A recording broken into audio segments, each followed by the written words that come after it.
pessoa que está do seu lado, que bom que você veio. Não, diga mais forte, diga que bom que você veio. Não estranha não que nós somos felizes, nós estamos pré-conferência. Obrigado, equipe de louvor, daqui a pouco volta com essa música, vai ser forte. E o tema da mensagem dessa noite é: aqueles que transtornaram o mundo chegaram aqui. Baixe sua cabeça, feche os seus olhos. Espírito Santo, que a tua palavra que é santa, pura, imutável, a tua palavra que é poderosa para fazer infinitamente mais, que o Senhor fale conosco nessa noite, abra os nossos olhos espirituais, para que possamos ver aquilo que o Senhor tem para as nossas vidas, assim como o Senhor falava no caminho com os discípulos, e ardia o coração, que o nosso coração nessa noite arda, pega fogo em nome de Jesus. Diga amém, diga glória a Deus, aplauda ao Senhor. Podeis assentar em nome de Jesus. E nessa noite eu gostaria de compartilhar com você esse tema tão poderoso da nossa conferência: aqueles que transtornaram o mundo chegaram aqui. E hoje eu quero contar para você uma história que revela um segredo de pessoas que vivem acima da mediocridade, ou seja, que vivem uma vida extraordinária, que aqueles que transtornaram o mundo têm algumas características. Aqueles que transtornaram o mundo têm algumas coisas que fizeram eles ser pessoas diferentes. Homens e mulheres de Deus, ao longo de toda a Bíblia Sagrada, viveram coisas extraordinárias, e você também pode viver. Fala para a pessoa que está do seu lado: você também pode viver. Quem aqui deseja viver acima da mediocridade? Diga amém por isso. Eu começo a contar a história de Salomão. Alguém lembra da história de Salomão?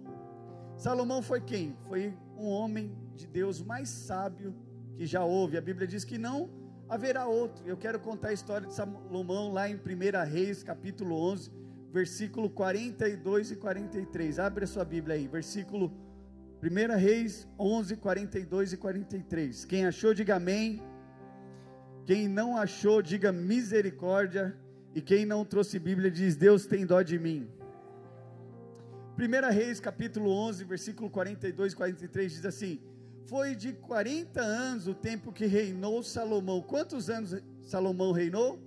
40 anos em Jerusalém, sobre todo Israel, e descansou em seus pais, e foi sepultado na cidade de Davi, seu pai. E Roboão, seu filho, reinou em seu lugar.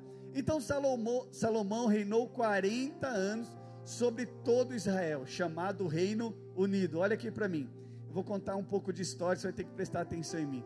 Então, o Reino Unido de Israel teve cerca de 120 anos, 40 anos com Saul, 40 anos com Davi, e 40 anos com Salomão. Então, todo o Reino Unido, o Reino de Israel, durou 120 anos. Essa história começa com a morte de Salomão. Foi um homem que viveu acima da mediocridade, viveu uma vida extraordinária. Não tem como eu trazer essa mensagem e não falar de homens de Deus que viveram no passado. E com a história de Salomão, vai chegar na sua história. Salomão foi um rei expansionista, empreendedor. Cadê os empreendedores aqui nessa noite? Salomão teve a inteligência de expandir o reino. Ele construiu muita coisa, ele edificou muita coisa. Salomão foi quem construiu o templo de Jerusalém. Ele construiu o templo, mas ele teve que fazer isso com muita dureza. O rei Salomão, assim como ele foi empreendedor, ele usou estrangeiros para trabalhar forçado e poupou o povo de Israel. Ele trouxe os estrangeiros para fazer o serviço, o trabalho escravo, e poupou o povo de Israel. Só que Salomão não só poupou, mas ele taxou, ou seja, o povo teve que pagar para construir e expandir o reino. E assim também, depois eu vou contar um pouco da história. Então, os israelitas não trabalhavam como os escravos, eles serviam tanto nas atividades de obras do império de Salomão. Então, Salomão foi inteligente, trouxe o povo, os estrangeiros, para quê? Para deixar o povo de Israel sem trabalho. E aí acontece, mas o fato é que os israelitas não trabalhavam tanto nas obras, mas eles financiaram pesado para construir esse império que Salomão fez com que expandisse tanto. E aí o que acontece? No fim da história de Salomão, quem que vai assumir? Roboão, seu filho, assume Roboão. Ou seja, o povo se reúne e vai dizendo, olha, seu pai pesou. Ou seja, como o Salomão tinha tributado muito, quem acha que as coisas estão caras demais? Levanta a mão. Era essa época que o povo estava vivendo. E aí o filho que vai assumir o seu reinado, Roboão, assume e vai consultar os mais velhos. E aí, o que vocês têm a dizer? O que os mais velhos vão dizer? Abaixa um pouco, está muito pesado. E aí os mais velhos dizem para Roboão, ó, se você baixar, o povo vai vir com você, Roboão. Tamo junto. Aquilo que vale muito, baixa um pouquinho, porque estava muito pesado. Salomão expandiu tanto, e era empreendedor, estava muito pesado. Seu filho foi consultar os mais velhos e falou, baixa um pouquinho. Só que ele ouviu os mais velhos, depois foi nos mais jovens, aquele que ele fez faculdade, Roboão, aqueles camaradas que ele fez faculdade, os caras descolados, e perguntou, e aí, o que vocês acham que eu devo fazer? Sabe qual foi a resposta deles? Ah, se o seu pai pesava, tem que pesar muito mais ainda na vida desses caras. Se desgraça pouco é bobagem, pode piorar. Fala para a pessoa que está do seu lado, se desgraça pouco é bobagem, você sabia que sempre pode piorar? Às vezes você acha que aquilo ali está ruim. Não, os mais novos, em vez de falar, não, vamos baixar a taxa, está pesado demais. Os mais novos, sabe o que falaram? Tem que pesar mais. Põe a mão mais pesada. Se o quilo do arroz vale tanto, pesa mais. Aí a galera mais jovem não pensou nisso, falou, pesa mais. Aí sabe o que aconteceu? Aí Roboão vai e diz ao povo o seguinte, se o dedo mindinho, depois você procura na Bíblia e acredite no que eu estou te falando, não dá para ler tudo a história. Mas se o dedo mindinho é mais grosso do que a cintura do meu pai, ele taxou ainda mais. E aí sabe o que acontece? Roboão vai perder agora, ele vai perder, e sabe quem vai assumir? Jeroboão assume parte do reino. Ou seja, o Império Unido de Israel, estava todos, as 12 tribos, e agora o que vai acontecer? Haverá uma divisão. Evidentemente que o povo ficou revoltado depois que ele taxou mais. O povo ficou nervoso. Você comprava um tênis, agora não compra mais. Você comprava comida, ia no mercado, não compra mais. E aí sabe o que aconteceu? O povo se revoltou e foi procurar um homem de Deus. A Bíblia diz que ele é um homem íntegro, um homem capaz, é o que só os que estão me ouvindo aqui nessa noite. Era um homem que fazia muito tempo que já estava questionando a pesada carga tributária do reino de Israel. Ou seja, ele sabia, sabe por que ele sabia? Jeroboão sabia? Porque ele era um dos oficiais do rei. Talvez tenha alguns aqui que estão do nosso lado, que são alguns que estão infiltrados. Jeroboão era alguém infiltrado, militar, oficial do rei Salomão. Ele viu o povo, o povo veio até Jeroboão manifestar a sua insatisfação. É como se o líder de célula chegasse, e aí? Só traz pipoca na célula? Então ele leva consigo, e aí o que acontece? Desgraça é pouca bobagem, tem 12 tribos, o reino unido de Israel se divide.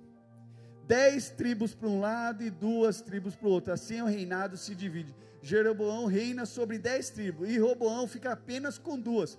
Quem é Roboão? Filho de Salomão. Quantos estão me entendendo? Eu preciso contar bastante história, que lá daqui a pouco você vai ver onde vai chegar. As 2 tribos de Judá e Benjamim eram as 2 tribos aonde viria a dinastia de Davi. Quantos escolhidos de Deus tem aqui? Você faz parte dessa dinastia de Davi. Então Roboão fica com Judá e Benjamim, e Jeroboão, que é a turminha da rebelião. Pergunta para o irmão que está do seu lado, que turminha que você é? Jeroboão fica com as 10 tribos. Como que essas tribos são chamadas? Essas 10 tribos passam a ser chamadas Reino do Norte, que é Israel, e Reino do Sul. Então o Reino do Sul é Judá e Reino do Norte é Israel. Capital do Reino do Norte, Samaria. Capital do Reino do Sul, Jerusalém. Ou seja, é dividida. As 10 tribos, Reino do Norte, são aqueles camaradas complicados. Pergunta para o irmão que está do seu lado, qual parte você faz da igreja? Dos caras complicados? Pergunta aí para ele. Tem alguns aqui que são do Reino do Norte. Pastor, quem são esses do Reino do Norte? São aqueles que aprontaram rebelião, fala mal de pastor, faz coisa errada. Reino do Norte, Jerusalém, capital, Reino do Sul, Samaria. Capital do Reino do Norte, rebelião contra Robão, e Judá e Benjamim, identidade. Qual que é essa identidade? Vem da dinastia, foram as duas tribos que foram fiéis. Cadê aqueles que são fiéis ao Senhor? Então a dinastia viria daqueles que seriam fiéis ao Senhor. Essa dinastia é o reino do sul. Reino do norte, a rebelião. Sempre haverá um povo que faz parte desse reino aí, da rebelião. Quantos estão me entendendo nessa noite? Então a dinastia de Davi continua através do reino do sul, que é o reino do norte, a rebelião, e reino do sul, Samaria. Dá para entender um pouco quando Jesus chega e os samaritanos não se dão bem. Por quê? Existia essa divisão, existe uma tensão entre o reino do norte e o reino do sul. O reino do norte pegou as suas coisas e ó, estou indo embora. Vocês morram. Aqui você entende como Deus vai tratar esse povo dividido. Então, durante todo esse período, daqui a pouco você vai entender porque eu estou contando essa história. De todo esse período, Deus levanta os profetas. Cadê os profetas aqui? Esses dias o Mateus estava me contando umas histórias lá na empresa que está virando profeta. Onde ele chega, o mistério acontece. E aí, assim como nós somos levantados hoje, Deus vai levantando. Levantou profetas sobre o reino do norte. Sabe, houve 20 reis que sucederam o reino do norte. Sabe quantos foram bons? 0. 20 reis. E nenhum deu para nada. No reino do sul houve 20, né? Reis. Não, no reino do norte houve 19 e nenhum foi bom. No reino do sul houve 20 reis, 8 foram bons. E aí essa história, a história vai piorando. 8 reis foram fiéis. Enquanto Deus observava essa confusão no reino do norte, Deus vai levantando profetas, Deus vai falando para eles, vai devagar, serve mais ao Senhor. E aí sempre haverá em épocas, Deus levantando profetas. Esses profetas serviriam para alinhar o povo.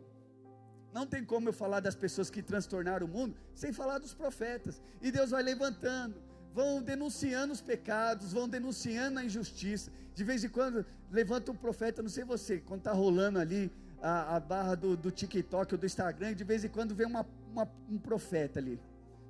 Eu não sei você, mas Deus fala comigo de diversas vezes. Aí levanta o profeta, você para naquele vídeo e fala, isso aqui é para mim. E aí vai ouvindo, vai denunciando os pecados, vai denunciando. Aí o povo do norte não escuta o que está acontecendo. E aí sabe o que acontece? O reino do norte evapora em 722 a.C. A Síria invade com um rolo compressor com os 2 pés sobre o reino do norte e espalha todo mundo, porque a Síria ela tinha uma política de como ela pegava ali a sua terra e espalhava o povo. Não quero não, quero só a terra, e espalhava o povo. A Síria espalha todo mundo. Em outras palavras, chega um camarada lá na sua cela e fala, vai todo mundo embora, eu quero só a casa, quero só ficar com a casa. Era o que a Síria fazia. A Síria espalha. Por que a política da Síria é assim, expansionista, né? Ela tomara posse. E aí, quando em 586 antes de Jesus, vem a Babilônia. Não sei se você conhece um pouco da história. Depois da Síria vem a Babilônia. O que a Babilônia faz? Ela pegou o povo do reino do sul que sobrou, porque o reino do norte já tinha acabado. Vem ali e pega o povo, aquele resto que sobrou. Sabe aqueles remanescentes? Aqueles que chegam na cela, tem você e ele fala, eu estou aqui com você. Pode faltar todo mundo, né? É os remanescentes do reino do sul, a Babilônia. Sabe que a Babilônia vem com um rolo compressor sobre o reino do sul e leva o povo para a escravidão. Era diferente a política. Um queria a terra, o outro queria levar como escravo. Passaram 70 anos no exílio babilônico. Desgraça é pouco. Tem gente que passa 2, 3 semanas com coisa ruim e fala, pastor, não vim na igreja porque as coisas ruins ficou lá em casa. Os camaradas ficou 70 anos. Tem até salmos falando sobre o exílio babilônico.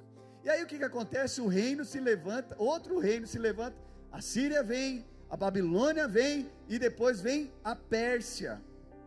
Hoje estou te dando uma aula de Velho Testamento. Vem a Pérsia. O rei Ciro, a política expansionista da Pérsia, era completamente dos assírios. O que eles faziam? Eles mandavam o povo voltar para suas casas, e aí o que acontecia? Ele queria ouro, prata. É assim como os Estados Unidos faz. Eu não quero ninguém aqui. Quem viu aí o Trump não, os caras mandando todo mundo embora. Manda todo mundo embora. Mas o que eles querem? Eles querem ouro, quer prata, quer petróleo, é o que os caras queriam. Lembra quando Jonas era profeta e se levantava? Jonas era o profeta do reino do norte. O que Jonas queria? Eu quero que todo mundo nessa cela morra.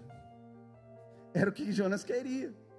E aí o rei Ciro manda todo mundo de volta. Acontece tudo aquilo, o que o povo queria, né? O povo de Israel volta. O que Ciro fez, pegou todo mundo que estava na Babilônia e devolve. Ou seja, um queria território, o outro queria escravo, e por final o outro queria ganho. E o império contemporâneo, hoje em dia, é persa, né? Eles querem riquezas. E aí nós vemos o reino dividido, né? Roboão para um lado, Jeroboão para o outro. E eu quero te contar nessa história 4 características daqueles que transtornaram o mundo, que você não percebeu nessa história, mas vai chegar na sua casa. Fala para a pessoa que está do seu lado, vai chegar na sua casa essa história. Quem abre o coração para chegar lá na sua casa?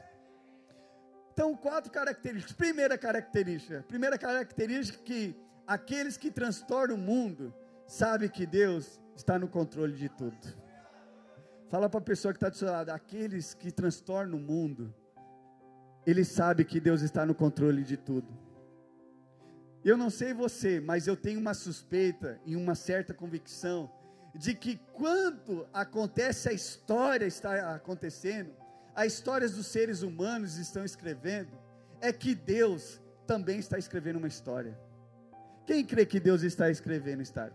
E os fatos que parecem contingentes, que parece que a Síria tomou uma decisão, que parece que a Babilônia entrou, que ali o rei Assírio tomou, porque quando os reis estão escrevendo as suas histórias, eu quero te dizer nessa noite, enquanto eles acham que estão escrevendo as suas histórias, Deus está escrevendo uma história também. Você pode dar um grito no amigo que está do seu lado e falar, Deus está escrevendo uma história também. Então, quando nós estamos tomando decisões, e quando estamos tomando as nossas decisões, Saul achava que foi o primeiro rei, depois vem Davi, eles achavam que tinha controle de tudo, mas eu quero te dizer, aqueles que transtornam o mundo, sabem que Deus é soberano. Sendo Deus soberano, abre a sua Bíblia em 1 Samuel 7,2, diz assim, quando a vida de Davi chegar ao fim, é Deus prometendo, quando você morrer e quando você descansar com os seus antepassados, escolherei um dos seus filhos para suceder você. Em outras palavras, foi Saul que escolheu? Quem que escolheu, gente? Quem que escolheu? Saul achava, Davi achava que foi ele que escolheu. Não, foi Deus que escolheu. A Bíblia diz em 2 Samuel 7,2, será ele quem construirá o templo, eu firmarei o trono dele para sempre, ele será o meu filho, e quando ele cometer algum erro, eu punirei com o castigo dos homens, e com açoites aplicados pelos homens. Ou seja, em outras palavras, não foi ele que escolheu, não foi Saul que escolheu, foi Deus que escolheu. Você acha que a sua vida, aquilo que você está passando, aquilo que você está vivendo, você acha que é o contingente da vida? Não fui eu que escolheu, não, Deus é soberano, e Ele está lá em cima, escrevendo uma história. Tinha um problema nessa história, de Salomão, sabe o que é? Salomão, ele gostava muito de rabo de saia. Ninguém dá amém. Sabe o que aconteceu nessa expansão do reino de Salomão? Sabe o que ele fazia? Ele ia lá e casava com as filhas do rei. Se ele não casasse, ele chutava com os 2 pés e arrombava. Bum! Por isso que ele expandiu tanto. E desgraça pouca, não é bobagem, Salomão, além de casar com as filhas, todas as vezes que ele casava com uma das filhas, as filhas tinham Deus, da época delas e do pai delas. E aí, licença poética, presta atenção no que eu vou te falar agora. Ali na hora de estar dormindo, uma das mulheres poderiam falar, nossa, benzinho, lá na minha igreja antiga, ou lá na minha religião antiga, nós levantávamos um altar para um Deus, e o que você acha se a gente trazer para cá? Sabe o que Salomão fez? O homem mais sábio começou a levantar um monte de altar para outros deuses, começou a fazer um monte de capelinha para outros deuses, e sabe o que a Bíblia diz? E Deus se irou contra Salomão. 1 Reis 11:9 diz assim, o Senhor irou-se contra Salomão, por ter se desviado do Senhor, o seu Deus, e lhe havia aparecido 2 vezes, embora ele, o Deus de Israel, tivesse proibido Salomão de seguir outros deuses, Salomão não lhe obedeceu. E olha o que acontece em 1 Reis 11:11. Já que essa é a sua atitude, você não obedeceu a minha aliança e os meus decretos, os quais lhe ordenei, certamente lhe tirarei o trono e darei aos seus servos. No entanto, por amor a Davi, o seu pai, não farei isso enquanto você viver. Eu tirarei da mão do seu filho, mas não tirarei o reino inteiro, ou seja, vai ficar com parte. Eu lhe darei uma tribo por amor a seu pai, meu servo, e por amor de Jerusalém, cidade que escolhi. Olha o que Deus diz a Salomão. Falou uma coisa para Davi, mas outra coisa falou para Salomão. Nessa história toda, nós vemos Deus intervindo na história. E aí a Bíblia diz que se levanta um profeta. Cadê os profetas dessa noite? Um pouquinho antes de Salomão morrer, em 1 Reis 11:29, diz assim: saiu de Jerusalém e encontrou um profeta chamado Aias. Roboão saiu com o povo para guerrear contra Salomão. Isso é 1 Reis 11:29. O profeta estava usando uma capa. Repita comigo, uma capa. Ao encontrar-se com Jeroboão, o profeta tirou a capa, rasga a capa em 12 pedaços e diz a Jeroboão: pega 10 pedaços e leva com você. E você não se apresse em fazer guerra contra Salomão, porque depois que ele morrer, Deus vai te dar quantos pedaços? 10 pedaços. E aqui entra a minha vida e a sua vida na história. Eu não sei se você acha que você está escrevendo a sua história, mas antes de acontecer tudo que eu te falei, Deus já tinha avisado através do profeta. E eu quero te dizer, como homem de Deus para a sua vida, tem coisas que Deus vai começar a te avisar antes. Avisou para Jeroboão que ia dividir o reino. Eles achavam que nessa história, se você pudesse perguntar para Deus: Deus, o que está acontecendo isso na minha história? E Deus pode te falar nessa noite: fui eu que fiz. E por que eu casei com essa mulher? Foi porque eu quis. E porque eu estou nessa igreja? E Deus pode virar para você e falar: porque eu te coloquei lá. E por que eu estou com esse pastor maluco? Foi porque eu te coloquei lá.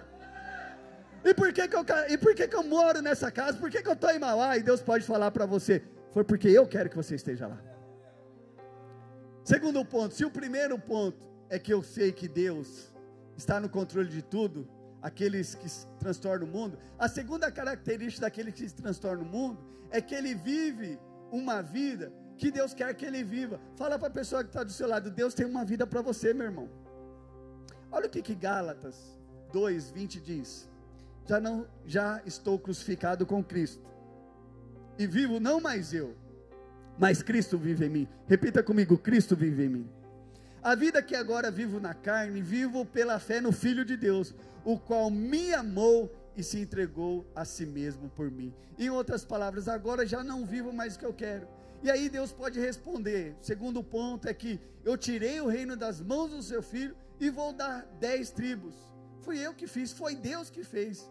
E aí um momento profético para a sua vida. Olha o que Deus diz para mim e para você nessa noite: eu é que sei que pensamentos tenho a vosso respeito, diz o Senhor, pensamentos de paz e não de mal, para vos dar tudo aquilo que desejais. O que você está desejando esses dias? Vamos aplaudir bem forte ao Senhor.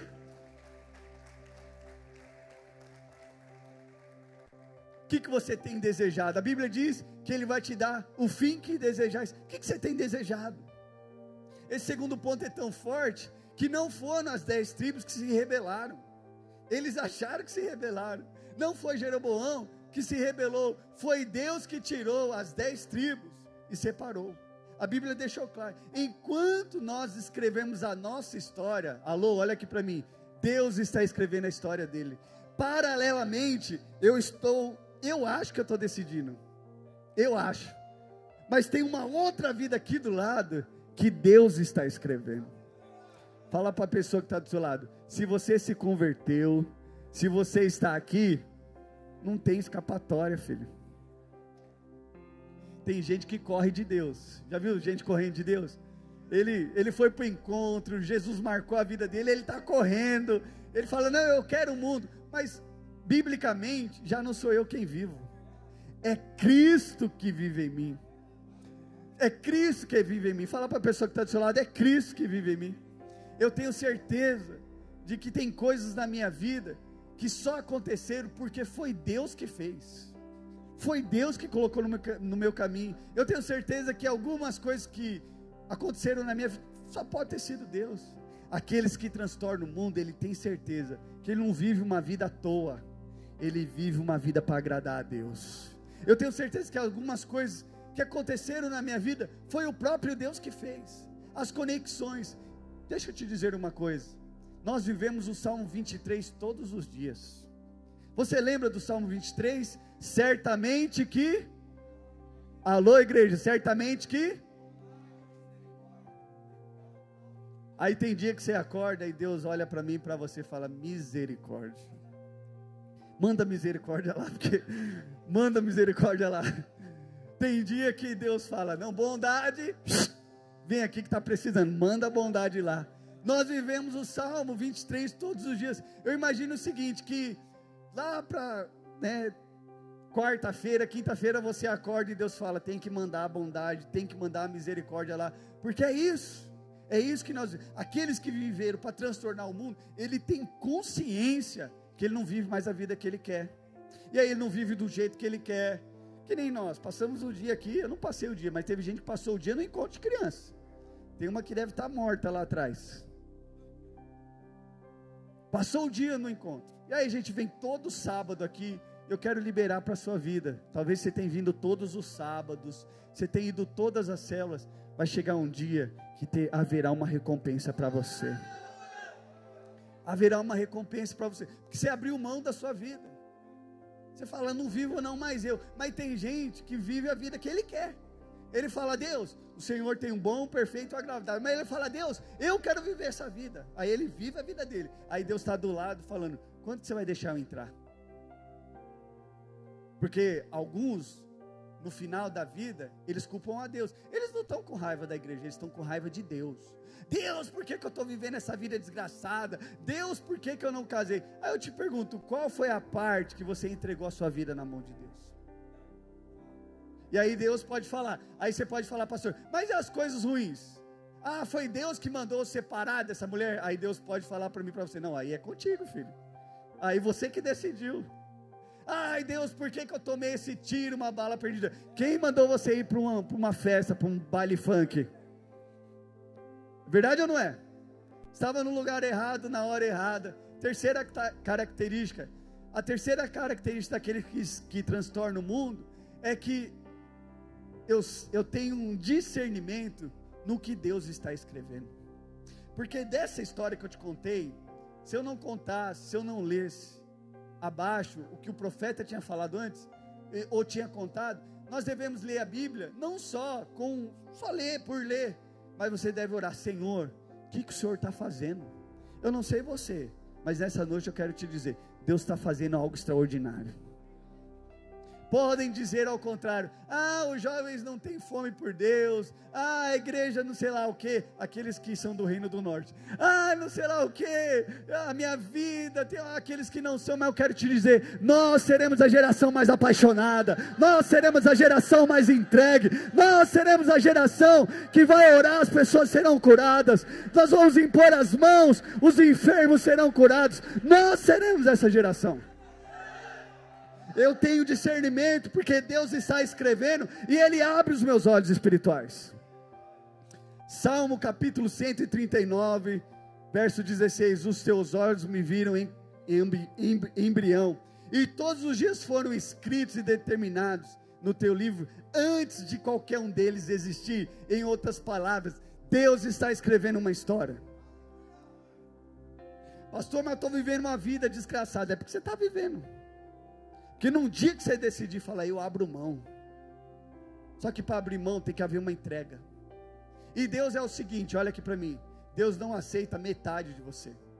Um dia eu estou no mundo, vivendo a minha vida, bebendo cachaça, falando mal da igreja, nem o diabo te aceita 50%, Porque quando o diabo te arrasta para o mundo, ele transforma seu cabelo, sua roupa, seu padrão. Tem gente que parece mais um mundano andando do que qualquer outra coisa. O diabo não te aceita, você acha que Deus vai te aceitar? De qualquer jeito? Por isso que eu estou te falando, enquanto o Brasil está vivendo o que está vivendo, ou você está vivendo, você está achando que Deus está alheio. Ah, pode viver aí, deixa viver. Ah, ele vai casar com essa moça? Deixa, vamos ver o que vai dar. Ah, ele vai casar com esse mundano? Deixa. O sogro dele vai ser o Satanás? Deixa. Enquanto Deus, você acha que Deus está ausente. Eu quero te dizer nessa noite, Deus não está ausente. Deus é um Deus presente. Reinos se levantam, eles votam, eles decidem, eles acham que mandam. Lembra daquela música? Não sei se você lembra daquela música que diz assim: lembra quando estava um fio para desistir? Era a mão de Deus. Quem lembra dessa música? Era a mão de Deus, era a mão de Deus. Quero te dizer, uma vez você entregou, falou: Deus, eu entrego a minha vida, era a mão de Deus. As 10 tribos, era a mão de Deus. Quando você acha que você está escrevendo a sua história, Deus está escrevendo uma história. Deus é o protagonista da história. Ele não está só escrevendo, Ele faz parte da história. Ele faz parte da história. É que você acha que Deus está assim, lá no céu, bem longe, e fala para nós: vivam.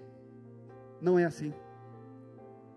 John Piper diz, uma questão teológica, que o reino de Deus é um mosaico, tem umas bolinhas brancas e umas bolinhas pretas. E aí um mosaico, se você ficar bem de cara com o mosaico, você não vai entender. Mas quando você dá uns passos, você consegue ver. Nós não conseguimos entender, porque nós estamos aqui em Mauá, em 2025, e nessa idade, com essas pessoas, nós não conseguimos entender. Mas quando você dá uns passinhos atrás, você consegue entender. Deus escrevendo a história, Deus tecendo a história.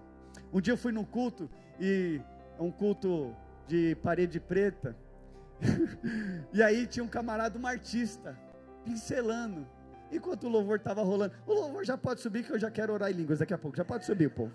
Estou cheio hoje, estou cheio. Nós vamos buscar a Deus daqui a pouco. E o louvor tocando, e aí, Sara, tinha um camarada desenhando, e eu não estava entendendo o desenho, eu comecei a ficar nervoso com o desenho. Eu não sei você, mas tem momentos que a gente fica meio impaciente com as coisas. E o cara desenhando, e eu parei o culto, eu não conseguia mais prestar atenção só no desenho que o cara estava pincelando. Aí lá para o final do culto, o abençoado deu a última pincelada. E aí ele deu a última pincelada e virou o quadro. Sabe qual que era a figura? Era Jesus. E eu quero profetizar na sua vida. Você não tem ideia quem está pincelando, mas é o autor da vida. E quando ele der a última pincelada, vai fazer o sentido de todas as coisas. Diga glória a Deus por isso. Aplauda bem forte ao Senhor. Esse ponto é tão forte, é que nós precisamos prestar atenção no que Deus está fazendo, que no caminho aonde Deus está fazendo, eu lembro de 2 exemplos. Primeiro, Gideão. Gideão tem 32 mil soldados e vão para a guerra, e Deus diz para Gideão: tem um pessoal aí no seu meio que está com medo, fala para eles que aqueles que estão com medo, manda embora. Cadê? Tem gente com medo aqui do nosso lado? Aí Gideão fala: como assim, Deus? E Deus responde: manda esse povo embora. Não faça isso, não manda ninguém embora não. Sobraram, sabe quantos? 22 mil soldados. 22 mil soldados foram embora, e Gideão ficou com 10 mil soldados. E Deus disse para Gideão: tem um pessoal aí, olha só como a coisa é, que está muito descomprometido, fala para eles beber água, e aqueles que ficam muito tempo bebendo água, manda eles embora. Tinha 32 mil, depois 22 mil, sabe quantos sobraram? Quantos vocês acham que sobraram? Pode falar os teólogos. Quantos sobraram? 300 no final de tudo. Aqui é a chave para mudar a sua vida. 32 mil não entendia nada, 22 não entendi, 300 ia fazer parte daquilo que Deus ia mover. Aí eu te pergunto, você faz parte do que nessa noite? Daqueles 32, dos 22 ou dos 300 que Deus vai levantar? Deus está dizendo: agora eu vou mover através desses 300. eu não sei você, mas eu chorei. Quarta-feira, eu preparando essa mensagem, eu chorei. Sabe por que eu chorei? Porque eu tinha 14 anos de idade quando eu me converti, e Deus mudou a minha história. Deus entrou na minha história. E assim como Ele moveu na vida desses 300, Ele moveu na minha vida. Eu era alguém, não sabia nem se eu ia viver muito tempo, e Deus entrou. Eu tinha 14 anos de idade, e Deus decidiu me escolher, e Deus decidiu te escolher. Deus te trouxe aqui. John Wesley tem uma frase muito poderosa que diz assim: dai-me 10 homens que temam o pecado e amem a Deus, e mudaremos o mundo. Dê-me 10 homens. A Bíblia diz também que quando Jesus ressuscitou, Paulo, os apóstolos, Paulo diz que Jesus apareceu para 500 irmãos. Só que no dia do Pentecostes, sabe quantos compareceram na reunião? Alô, quantos? 120 irmãos participaram do mover. Eu não sei se você acredita no que eu estou pregando nessa noite, mas não são muitos que conseguem discernir tempos e modos. Eles estão cegos na história. Eu contei a história, que um aconteceu, que o outro aconteceu, que um foi tirado, 10 foi para um lado, 2 foi para o outro. O reino, você não entendeu, mas pede para Deus: Deus, eu quero entender as entrelinhas. Está muito bom a minha vida, mas eu quero fazer parte daquilo que o Senhor está movendo. Abre os meus olhos. O problema nosso é que a gente não enxerga. O problema nosso é que nós estamos aquém daquilo que Deus está falando para a gente viver. Quarta característica e última daqueles que transformam o mundo é que eles entregam as suas vidas nas mãos de Deus. Ah, pastor, mas eu entreguei a minha vida para Jesus. Não estou falando da sua entrega de aceitar Jesus. Eu estou falando de você entregar a sua juventude para Jesus. Eu estou falando de você entregar a sua vida inteira para Jesus. Não é só você levantar a mão, é de você falar: a partir de hoje não sou mais eu quem vive, é Cristo vive em mim. Atos 17:6 diz assim, põe na tela para mim. Atos 17:6 diz assim: porém, não os achando, arrastaram Jason e alguns irmãos à presença das autoridades, gritando: a estes que têm transtornado o mundo chegaram aqui. Quem são esses? Aqueles que entregaram a vida por completo. Você deve se perguntar: Senhor, tudo isso que está acontecendo comigo, ao meu redor, onde estão as suas mãos? E Deus pode te dizer nessa noite: fui eu que fiz. Quer viver uma vida extraordinária? Entrega tudo. Entrega a sua rede social, entrega o seu relacionamento, entrega tudo. Pastor, eu tenho 30, eu tenho 35, você pode só ter levantado a mão, mas você não entregou a vida. Você está segurando a sua vida no pecado, você está segurando a sua vida dentro de casa, está confortável o seu sofá. Nós não fomos chamados para isso. Nós somos chamados para transtornar esse mundo. Nós somos eleitos para isso. Nós somos chamados para que quando nós colocarmos as mãos, pessoas sejam curadas. Nós estávamos ali no encontro do Kids, e eu orava: quando nós colocarmos as mãos sobre essas crianças, elas serão cheias do Espírito Santo. Te pergunto nessa noite, eu te faço um apelo: em fazer parte de algo extraordinário. A pergunta é: vai entregar tudo? Se você entregar tudo, coisas vão começar a acontecer. Salomão achava que ele tinha entrado de gaiato, mal ele sabia que era uma profecia. Jeroboão achava que tinha controle das 10 tribos, mal ele sabia que foi Deus que entrou. Te pergunto nessa noite: o que falta para você entregar? Já não sou eu quem vivo. Nós cantamos isso. Você pode observar as escrituras. Os reinos passam, os impérios passam, tudo passa. Eles não enxergaram que Jesus era o Filho. Hosana, Hosana ao que vem. A linhagem não foi comprometida, porque Deus disse: não vai ser comprometida. Eu te pergunto nessa noite: o que falta para entregar? Enquanto os reinos dos homens está acontecendo, enquanto o reino de Deus está acontecendo, pergunto nessa noite: quem quer fazer parte disso? Só que para fazer parte, tem que abandonar coisas. Aqueles que transtornaram o mundo, eles tinham discernimento disso. Já não sou eu quem vive, tem outra vida dentro de mim. É a vida de Cristo que morreu por mim. Aqueles que são chamados para transtornar o mundo, eles vivem de uma forma diferente. Eles são diferentes. Eles olham para a história não com algo normal, mas eles vivem apaixonados. Por isso que eu pedi para cantar essa canção. Vamos ficar de pé, vamos ficar de pé.